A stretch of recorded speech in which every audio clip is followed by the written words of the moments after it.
हाँ जी बच्चे, तो ये हमारे फाइनेंशियल मैनेजमेंट का लेक्चर नंबर 2 है। आपको मैंने पहले लेक्चर में ज़्यादा कुछ तो नहीं बताया था, बस बेसिक सी हमने बातें करी थी कि कि फाइनेंशियल मैनेजमेंट है क्या। बाकी तो और जैसे-जैसे आप सब्जेक्ट पढ़ोगे, आपको और अंडरस्टैंडिंग इस सब्जेक्ट के ऊपर होती चली जाएगी। तो मैंने आपको बस एक छोटी-सी बात बताई थी कि यार फाइनेंशियल मैनेजमेंट को आप अपनी पर्सनल लाइफ़ से भी थोड़ा बहुत लिंक कर सकते हो, क्योंकि हम अपनी आम ज़िंदगी में भी इस सब्जेक्ट को यूज़ करते हैं, ठीक है? खैर, बट हमें ये जो फाइनेंशियल मैनेजमेंट है बच्चे, ये पर्सनल लेवल पर तो नहीं पढ़ना, आपको कंपनी के लिए ये फाइनेंशियल मैनेजमेंट पढ़ना है, ठीक है। जैसे अगर हम अपने लिए पढ़ते हैं तो हम उसको पर्सनल फाइनेंशियल मैनेजमेंट कह देते हैं, है ना। एक ह्यूमन बीइंग अपनी फाइनेंशियल मैनेजमेंट कैसे करता है, ठीक है। लेकिन हमें ये आर्टिफिशियल पर्सन के लिए पढ़ना है। आर्टिफिशियल पर्सन मतलब कंपनी के लिए आपको इस सब्जेक्ट को पढ़ना है। तो इसका मैंने आपको बताया भी था कि इस सब्जेक्ट का जो पूरा नाम है वो होना चाहिए ये कॉरपोरेट फाइनेंशियल मैनेजमेंट, ठीक है जी। तो corporate financial management that is lecture number 2 के ऊपर आज हम बात करेंगे। पहले लेक्चर में कुछ बेसिक सी थी, आपको पता ही है। तो बच्चे, एक बात मैंने आपको ये समझाई थी कि फाइनेंशियल मैनेजमेंट के अंदर हम लोगों को 3 मेजर डिसीजन लेने होते हैं। फाइनेंशियल मैनेजमेंट डिसीजंस, कौन-कौन से ये डिसीजंस होते हैं? पिछली क्लास में हमने थोड़ी सी बात करी थी इसके ऊपर। तो मैंने कहा था जी 3 तरीके के डिसीजंस होते हैं। एक इन्वेस्टमेंट डिसीजन,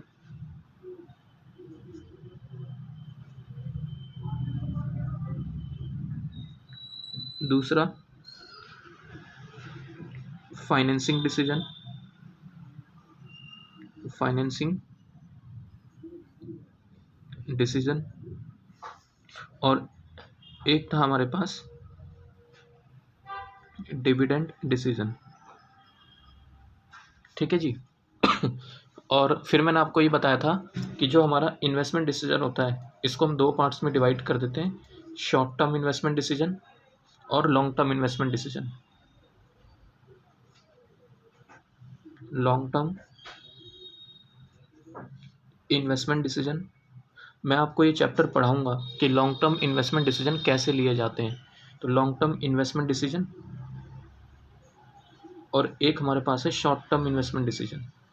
और हम ये चीज़ भी पढ़ेंगे कि शॉर्ट टर्म इन्वेस्टमेंट डिसीजन कैसे लिए जाते हैं। शॉर्ट टर्म इन्वेस्टमेंट डिसीजन, तीनों डिसीजन आपके सिलेबस में है बच्चे।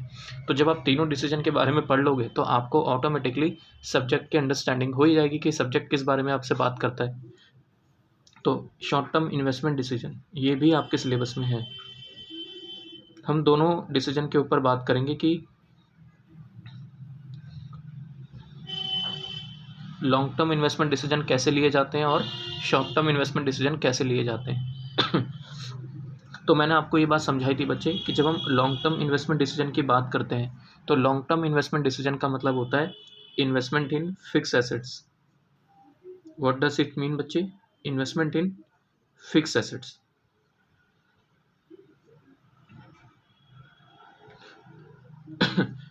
और शॉर्ट टर्म इन्वेस्टमेंट डिसीजन, इसका मतलब होता है investment in current assets. Investment in current assets, जिसको हम कहते हैं working capital. Investment in current asset मतलब वर्किंग कैपिटल। करेंगे बात इसके ऊपर भी। इन दोनों चैप्टर में ही आपके टाइम लगेगा बच्चे, दो अलग अलग चैप्टर है। इस चैप्टर का नाम है ये जो इन्वेस्टमेंट इन फिक्स एसेट। जब हम ये पढ़ना सीखेंगे कि फिक्स एसेट में हम इन्वेस्टमेंट कैसे करते हैं, ठीक है, तो इसके लिए आपको एक चैप्टर पढ़ना पड़ता है और उसका नाम है कैपिटल बजटिंग।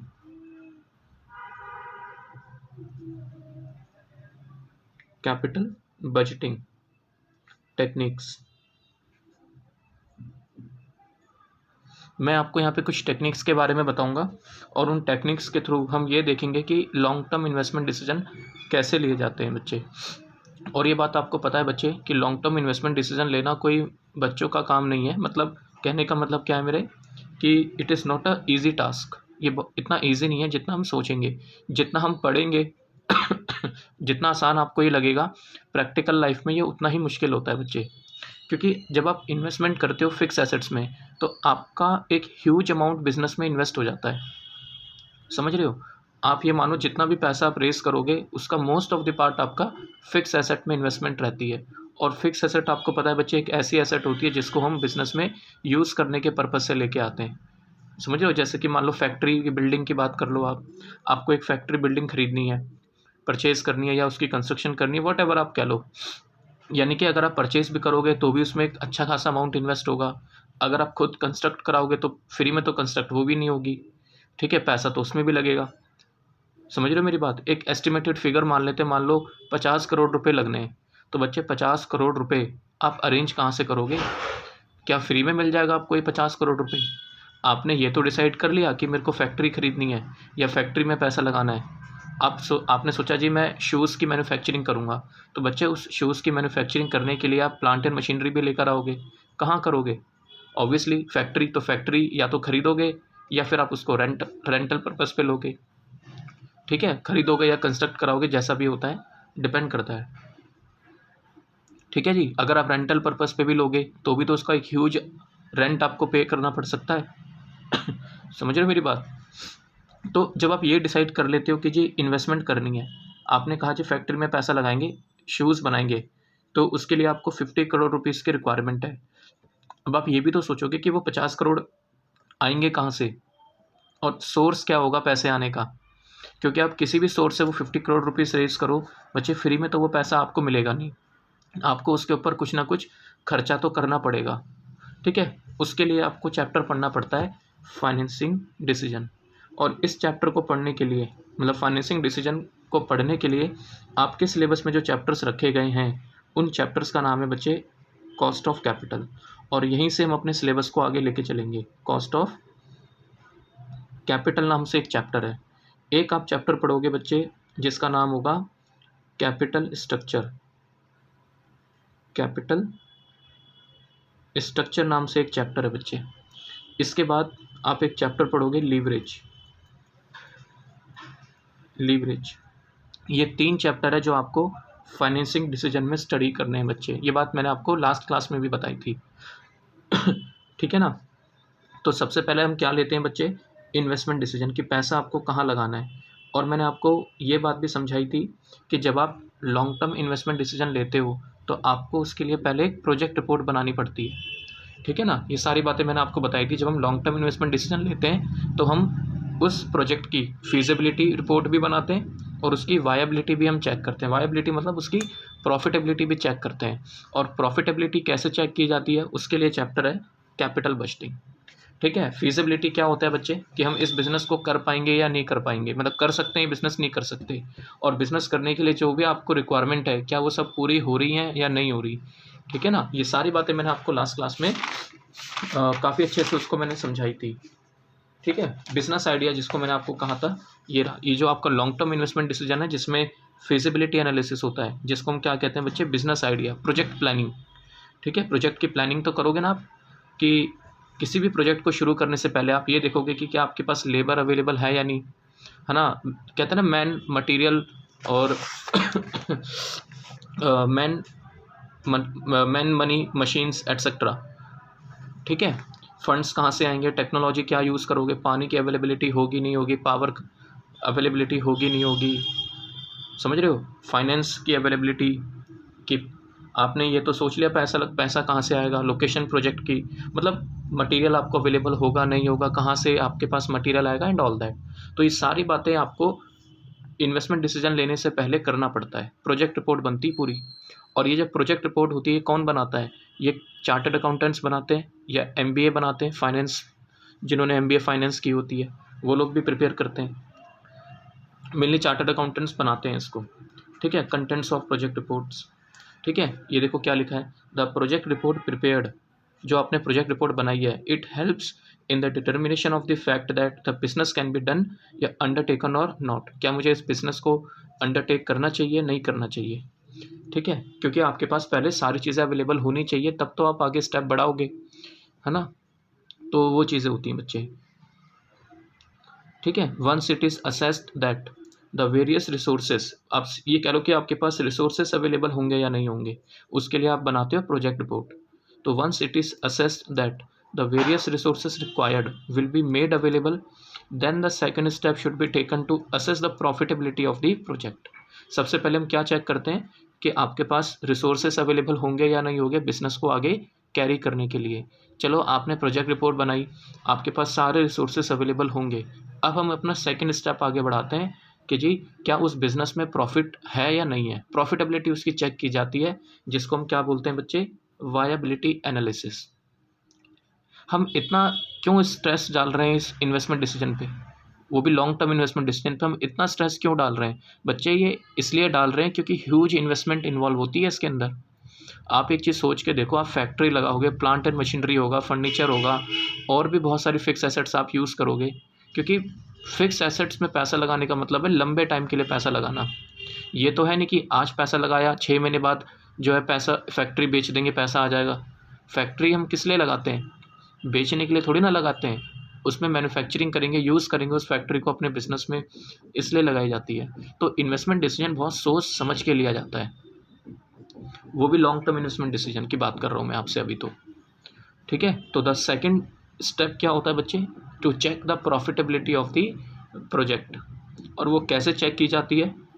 हाँ जी, प्रॉफिटेबिलिटी कैसे चेक करेंगे? तो उसके लिए आपको हमें एक चैप्टर पढ़ाना पड़ेगा जिसका नाम होगा capital budgeting techniques. We will discuss in the detail. दोबारा आएंगे इस पॉइंट के ऊपर जब हम इन्वेस्टमेंट डिसीजन के टॉपिक को उठाएंगे। ठीक है बच्चे, तो ये चीज़ होती है।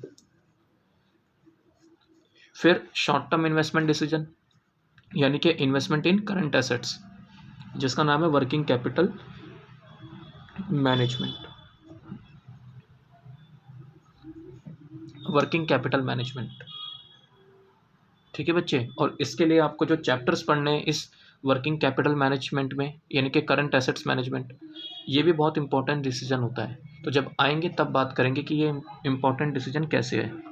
ठीक है, कहने का मतलब तीनों ही डिसीजन बहुत इंपॉर्टेंट होते हैं फाइनेंशियल मैनेजमेंट पे, और पूरा फाइनेंशियल मैनेजमेंट इन्हीं 3 डिसीजन के ऊपर टिका हुआ है बच्चे। ठीक है ना, तो वो चीज़ है, डिसीजन आपका गलत नहीं होना चाहिए। ठीक है, करेंगे बात धीरे धीरे करके, जैसे जैसे हम सिलेबस में आगे बढ़ेंगे वी विल डिस्कस। अच्छा, वर्किंग कैपिटल मैनेजमेंट, आप मुझे एक बात बताओ, वर्किंग कैपिटल मतलब करंट एसेट्स, तो सबसे इम्पॉर्टेंट करंट एसेट्स कौन सी होती है पता है आपको? Do you know what are the important current assets? तो 3 करंट एसेट्स को सबसे इम्पॉर्टेंट माना जाता है, एक तो कैश, एक आपका स्टॉक, और एक आपके डेटर्स। ठीक है, तो आपके सिलेबस में जो टॉपिक्स हैं, एक तो है इन्वेंट्री मैनेजमेंट, इन्वेंट्री मतलब स्टॉक, इन्वेंट्री मैनेजमेंट, करेंगे बात इन्वेंट्री मैनेजमेंट के ऊपर। वैसे मैं आपको बता दूं, इन्वेंट्री मैनेजमेंट का जो टॉपिक है ये आपको कॉस्ट अकाउंटिंग में भी पढ़ना है बच्चे। ठीक है ना, इन्वेंट्री मैनेजमेंट का टॉपिक कॉस्ट अकाउंटिंग में भी पढ़ाया जाता है, तो डिटेल में बात करेंगे कॉस्ट अकाउंटिंग में इसके ऊपर। सेम टॉपिक है कॉस्ट अकाउंटिंग में। इन्वेंट्री मैनेजमेंट के बाद एक टॉपिक है डेटर्स मैनेजमेंट। ठीक है, करेंगे बात, जब डिटेल में आएंगे तब बात करेंगे कि डेटर्स मैनेजमेंट से क्या मतलब पॉइंट है आपका। एक आपके जो चैप्टर पढ़ना है उसका नाम है cash management, cash management. I hope आपको समझ में आई हो बात। Inventory management, debtors management, cash management, और एक आपका टॉपिक है estimation of working capital requirement. ये सबसे इम्पॉर्टेंट टॉपिक है, estimation of working capital requirement. वैसे तो सारे इम्पॉर्टेंट है, वर्किंग कैपिटल रिक्वायरमेंट, ये टॉपिक समझे आपके। ठीक है, तो एक चैप्टर आपका ये हो गया कैपिटल बजटिंग, 4 चैप्टर्स आपके ये हो गए, बट ये चैप्टर छोटे छोटे से चैप्टर है। ठीक है, ज़्यादा टाइम नहीं लगेगा इनको, एक एक क्लास के चैप्टर से बच्चे ये। चलिए नेक्स्ट, फाइनेंसिंग डिसीजन। सेकंड आपका जो डिसीजन होता है दैट इज फाइनेंसिंग डिसीजन। इसके अंदर हमें 3 चैप्टर्स पढ़ने हैं। ये बेसिकली पैसा रेस करने के बारे में आपको बताएगा। ठीक है, किस तरीके से आपको पैसा रेस करना है। ये ना हो कि पैसा आप, जैसे मैं आपसे कहता हूँ, बड़ी सिंपल बात है बच्चे, जब हम किसी से पैसा रेस करते हैं तो पैसा आपको फ्री में थोड़ी ना मिल जाता है।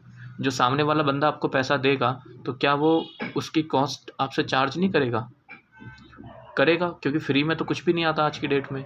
अगर आप मेरे से कहते हो कि सर आप मुझे 1 लाख रुपए दे दो और मैं आपको 1 साल बाद 1 लाख रुपए ही वापस करूँगा, तो उससे फ़ायदा क्या है? बताओ मेरा क्या फ़ायदा हुआ उससे कि मैं आपको 1 लाख रुपए दूँ और आप मुझे 1 साल बाद 1 लाख रुपए ही वापस कर रहे हो, तो मेरा कोई फ़ायदा थोड़ी ना हुआ। समझ रहे हो मेरी बात? तो करेंगे बात इसके ऊपर कि फाइनेंसिंग डिसीजन में इस चैप्टर का क्या रोल रहता है, ठीक है। और तीसरा जो डिसीजन है आपके सिलेबस में, दैट इज़ डिविडेंड डिसीजन, और इसका तो नाम ही खैर डिविडेंड डिसीजन है, ठीक है। तो we will discuss dividend decision. हम इसमें बात करेंगे बेसिकली सोर्सेस ऑफ फाइनेंस की, ठीक है, कि कंपनी के पास फाइनेंस का सोर्स क्या रहता है, ठीक है। तो उसके ऊपर बात करेंगे और यहीं से हम अपना सिलेबस शुरू करेंगे फाइनेंसिंग डिसीजन से। अच्छा, डिविडेंड डिसीजन, इसका तो खैर चैप्टर का नाम ही है डिविडेंड डिसीजन। एक्चुअली इस चैप्टर में हम लोग ये चीज़ सीखेंगे बच्चे कि जब कंपनी अपना बिजनेस शुरू कर लेती है तो ऑब्वियसली बिजनेस करेगी, साल भर बिजनेस करेगी, प्रॉफिट्स कमाएगी, तो उस प्रॉफिट को शेयर होल्डर में बांट दे या उसको रख ले अपने पास। यानी कि हम इसमें बात करेंगे earning distributed, earning distributed, earning distributed versus retained earning, कि कितना पैसा बांटे और कितना पैसा हम अपने पास रख ले। Earning distributed versus earning retained. अगर मान लो मैं कहता हूँ कंपनी 100 रुपये कमाती है, नेट प्रॉफिट आफ्टर टैक्स की बात कर रहा हूँ, अगर कंपनी का नेट प्रॉफिट, ठीक है बच्चे, नेट प्रॉफिट आफ्टर टैक्स मान लो 100 रुपये है, तो कंपनी ये 100 रुपये शेयर होल्डर में बांट दे या अपने पास रख ले, या कितना बांटे कितना रख ले, ठीक है। तो ये चीज़ भी हम सीखेंगे in the chapter of dividend decision. और ये तीनों डिसीजन बच्चे कहीं ना कहीं, ये जो तीनों डिसीजन है ये कहीं ना कहीं एक बात पे डिपेंड करेंगे कि कंपनी के शेयर का मार्केट प्राइस बढ़ना चाहिए। आपका डिसीजन ऐसा ना हो कि इससे कंपनी डूब जाए, मतलब समझो कंपनी डूब जाए इन सेंस मतलब कंपनी का मार्केट कैपिटलाइजेशन कम हो जाए। मार्केट में पहचान होनी चाहिए कंपनी की, पहचान इन सेंस मतलब अगर मैं आपसे ये कहूँ कि ऑब्जेक्टिव ऑफ फाइनेंशियल मैनेजमेंट, ये शायद मैंने आपको बताया भी था लास्ट क्लास में, ये जो तीनों डिसीजन है ना, तीनों डिसीजन इनका एक ही ऑब्जेक्टिव है। ऑब्जेक्टिव क्या है? Maximisation of share holder wealth, share holder wealth, maximisation of share holders wealth. Share holders की वेल्थ मैक्सिमाइज होनी चाहिए। कैसे होंगी? जब हम चैप्टर में घुसेंगे, पढ़ेंगे, तब देखेंगे, ठीक है जी। चलिए, सो आई होप यहाँ तक तो आपको कोई दिक्कत नहीं हो।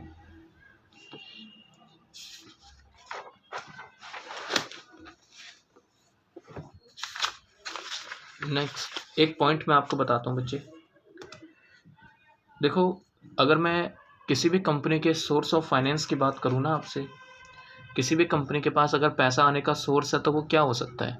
या तो वो पैसा कैपिटल के थ्रू आता है या फिर वो पैसा लोन्स के थ्रू आता है, ठीक है। मैं आपको एक पॉइंट समझाना चाह रहा हूँ, ठीक है, या चलो छोड़ो, ये मैं आपको बाद में बताऊँगा, ठीक है बच्चे। आप इतना रिवीजन करो, ये मैंने जस्ट इंट्रो दिया है, ठीक है। इंट्रो हमने लास्ट उसमें भी किया था, ये थोड़ा सा पार्ट रह गया था लास्ट वीडियो का, ये मैं आपको चलो एक पॉइंट बताता हूँ, याद आ गया मुझे, एक पॉइंट मैं आपको बताता हूँ। ये जो शॉर्ट टर्म इन्वेस्टमेंट डिसीजन, इसका मतलब तो आपको पता है, वर्किंग कैपिटल मैनेजमेंट, ठीक है। ये देखिए आप, अगर मैं आपसे बात करूँ, ये चैप्टर्स आपको पढ़ने शॉर्ट टर्म इन्वेस्टमेंट डिसीजन में, ठीक है। फाइनेंसिंग डिसीजन, तो लॉन्ग टर्म फाइनेंसिंग डिसीजन कैसे लिया जाता है, शॉर्ट टर्म फाइनेंसिंग डिसीजन कैसे लिया जाता है। तो लॉन्ग टर्म फाइनेंसिंग डिसीजन का मतलब है बच्चे 1 साल या उससे ज़्यादा के लिए, ठीक है, करेंगे बात।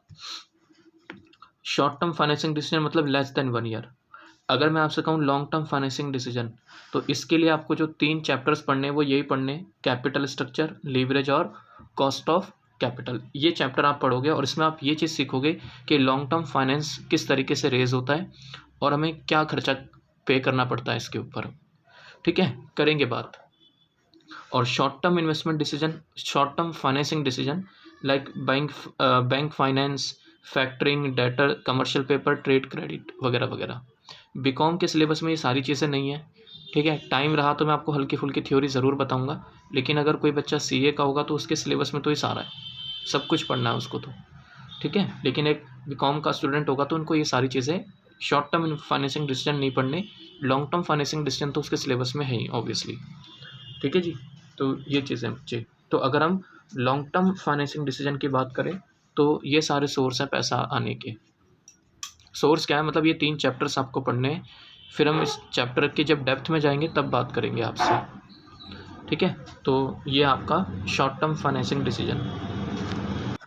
और बच्चे जो तीसरा डिसीजन है वो कौन सा है, earning distributed versus earning retained. मतलब हम डिसीजन लेंगे, किस चीज़ का डिसीजन लेंगे, decision of earning retained versus earning distributed. ठीक है बच्चे, तो ये डिसीजन हम लेंगे in the chapter of dividend decision.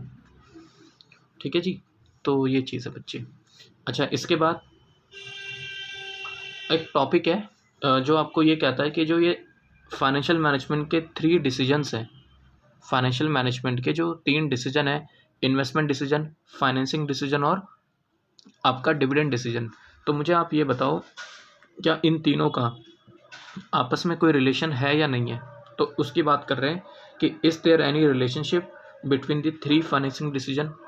ठीक है जी, बिल्कुल। वैसे मैं आपको बता देता हूँ बच्चे, तीनों फाइनेंशियल मैनेजमेंट डिसीजन आपस में को रिलेटेड है। ठीक है, चलिए देखिए कैसे। आप पहले हम बात कर लेते हैं इन्वेस्टमेंट डिसीजन और फाइनेंसिंग डिसीजन का, इनका आपस में क्या रिलेशन है।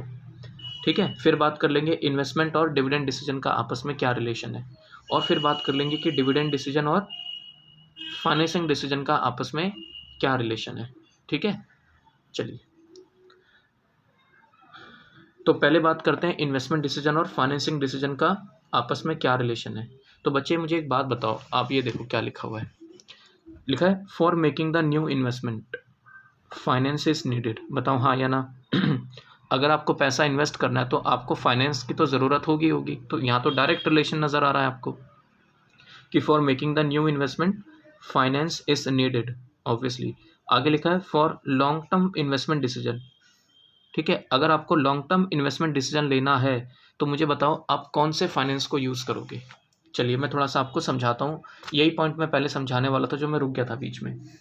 ठीक है, देखो अब ज़रा ध्यान से समझना मेरी बात। आप मुझे एक बात बताओ, अगर मैं आपसे बात करता हूँ long term investment decision, if I talk about,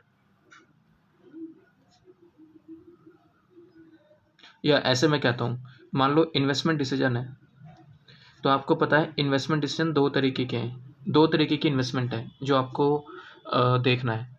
बताओ 2 तरीके की इन्वेस्टमेंट कौन कौन सी।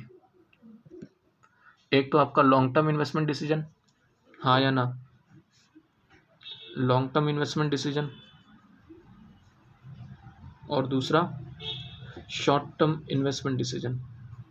बताओ हाँ या ना, ठीक है ना। और अगर मैं फाइनेंसिंग डिसीजन की बात करूं, फाइनेंसिंग डिसीजन तो फाइनेंसिंग डिसीजन भी 2 तरीके का, लॉन्ग टर्म फाइनेंसिंग डिसीजन कि पैसा आपको, मान लो मैं ऐसा कहता हूँ, प्लीज़ सुनना, मान लो मैं कहता हूँ आपसे मेरे को 50 करोड़ रुपीज़ की रिक्वायरमेंट है, I need 50 crore rupees to investment करने के लिए मुझे कितना पैसा चाहिए, 50 करोड़। अब ये 50 करोड़ मैं लॉन्ग टर्म से लूँ या मैं ये 50 करोड़ शॉर्ट टर्म फाइनेंसिंग से लूँ। अगर आप ये 50 करोड़ रुपए लॉन्ग टर्म से लेते हो तो इसका मतलब है कि आपको ये पैसा वापस 1 साल के बाद करना होगा, यही मतलब है ना। लॉन्ग टर्म फाइनेंसिंग का क्या मतलब है कि आपने लोन लिया, या लोन कह लो या कुछ भी कह लो, आपने पैसा रेस करा और इस पैसे को वापस करने की जो कमिटमेंट है वो 1 साल के बाद है ना, मोर देन 1 ईयर। समझ रहे हो, लॉन्ग टर्म फाइनेंसिंग का मतलब क्या होता है, मोर देन 1 ईयर। देखो आप समझ रहे हैं मेरी बात बच्चे, अगर मान लो मैं ये 50 करोड़ रुपए बैंक से लेता हूँ तो क्या बैंक वाला मुझे पैसा फ्री में दे देगा, नहीं, ऑब्वियसली इंटरेस्ट तो चार्ज करेगा ही वो। और दूसरी बात, क्या वो पैसा मुझे परमानेंट दे देगा, क्या वो पैसा वापस भी लेगा।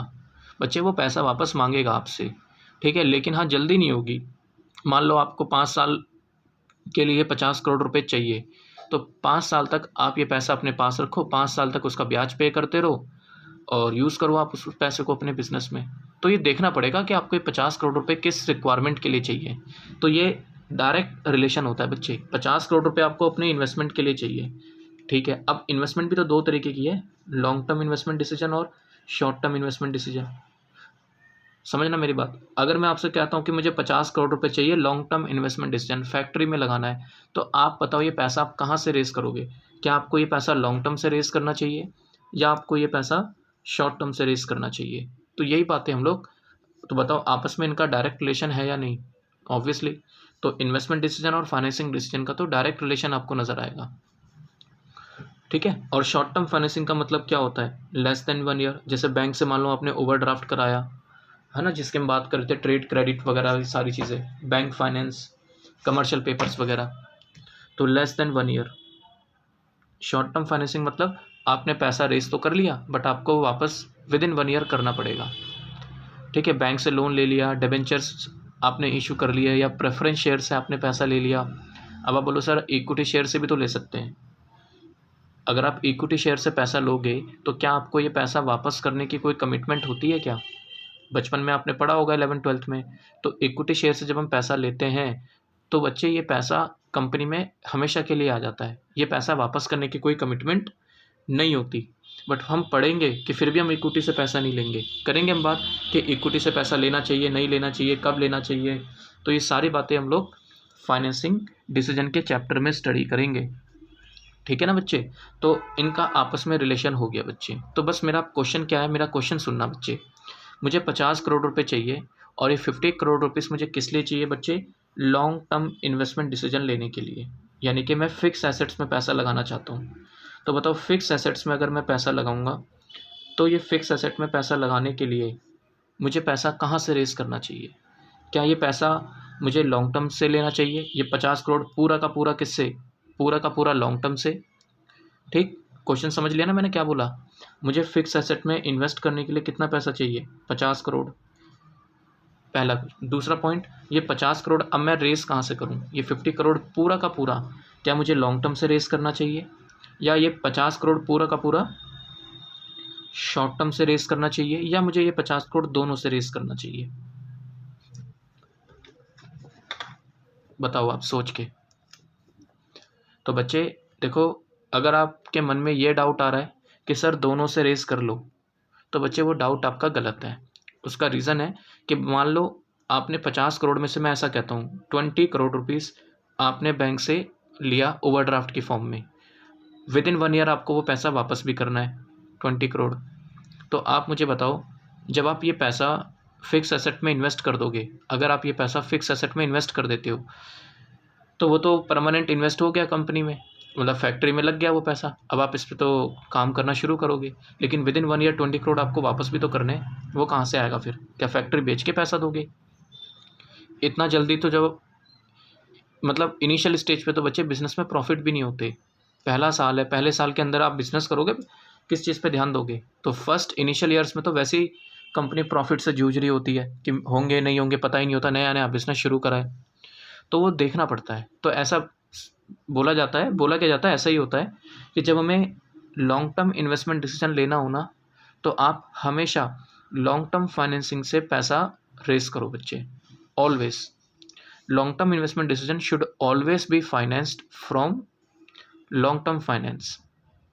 लेकिन जब हम शॉर्ट टर्म इन्वेस्टमेंट डिसीजन लेते हैं, यानी कि जब हम करंट एसेट्स में पैसा लगाते हैं, तो बच्चे करंट एसेट्स में पैसा लगाने के लिए आपको पैसा कहाँ से रेस करना चाहिए? क्या आपको ये पैसा पूरा का पूरा लॉन्ग टर्म से लगाना चाहिए या पूरा का पूरा शॉर्ट टर्म से लगाना चाहिए या दोनों से लगाना चाहिए? तो हम जनरली ये पैसा दोनों में से लगाते हैं। करंट एसेट्स में जो पैसा लगाया जाता है बच्चे, करंट एसेट की जो फाइनेंसिंग होती है वो दोनों से होती है, लॉन्ग टर्म से भी पैसा लगाते हैं और शॉर्ट टर्म से भी पैसा लगाते हैं, ठीक है ना। तो समझना बात को ज़रा देखो, मैं आपको एक बैलेंस शीट के थ्रू ये पॉइंट समझाता हूँ कि मैं क्या बोलना चाह रहा हूँ।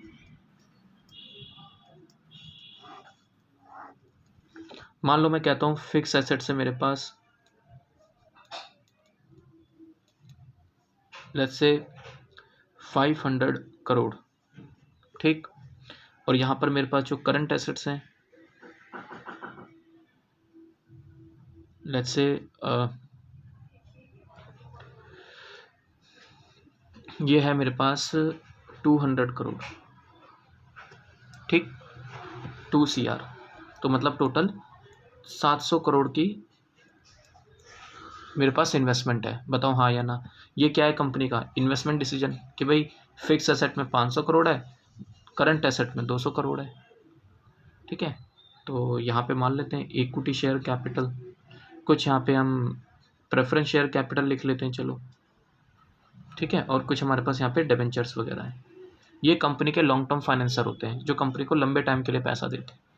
और कुछ हमारे पास यहाँ पे क्या है, करंट लायबिलिटी, मान लेते हैं 100 करोड़ आपकी करंट लायबिलिटी है, तो ये कितना हो गया 700 करोड़, और इन तीनों को मिला के ये कितना आ रहा है 600 करोड़ तीनों को मिला के 600, कुछ भी कह लो बच्चे, अपनी अज्यूम कर लो, मान लो ये 300 है, 300 करोड़, ये आपके 200 करोड़, ये आपके 100 crore, what ever you may assume, but तीनों को मिला के कितना है 600 करोड़। तो मैं आपसे क्या कहना चाह रहा हूँ, आप मुझे बताओ, जो फिक्स एसेट में आपने 500 करोड़ की इन्वेस्टमेंट की है, ये पैसा कहाँ से आया आपके पास? क्या आपने ऐसा किया है कि 100 करोड़ इसमें से लगाए, 100 करोड़ करंट लायबिलिटी से लगाए, और बाकी क्या 500 करोड़ आपने यहाँ से लगाए? क्या ऐसा 400 करोड़ सॉरी, क्या ऐसा किया होगा?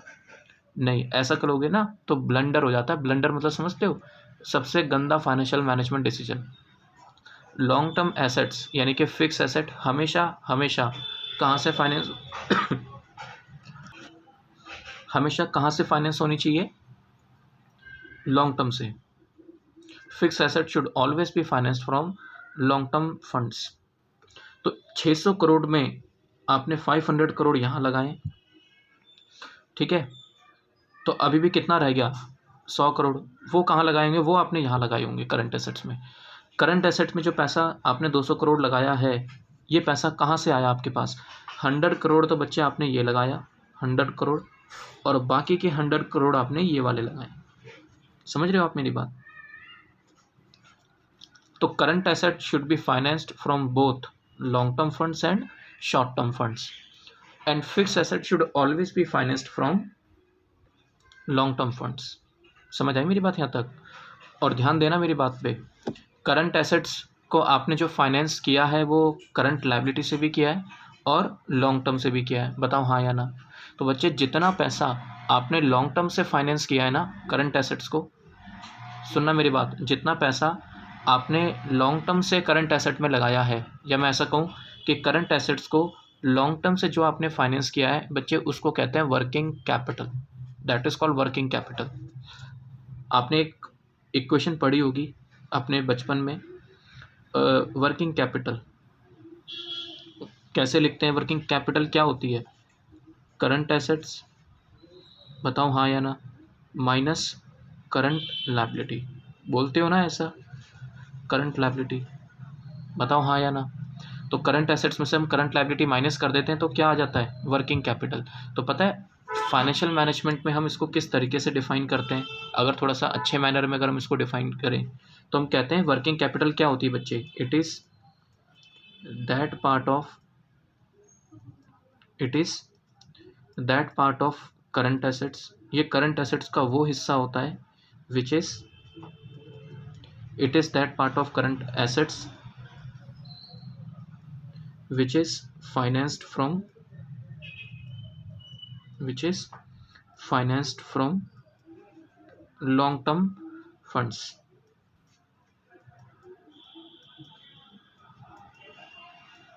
It is that part of current assets which is financed from long term funds. तो आप मुझे बताओ, करंट एसेट 200 करोड़ है, बताओ 200 करोड़ में से करंट लायबिलिटी से आपने कितना फाइनेंस किया हुआ है? 100 करोड़, तो वो माइनस कर दो आप।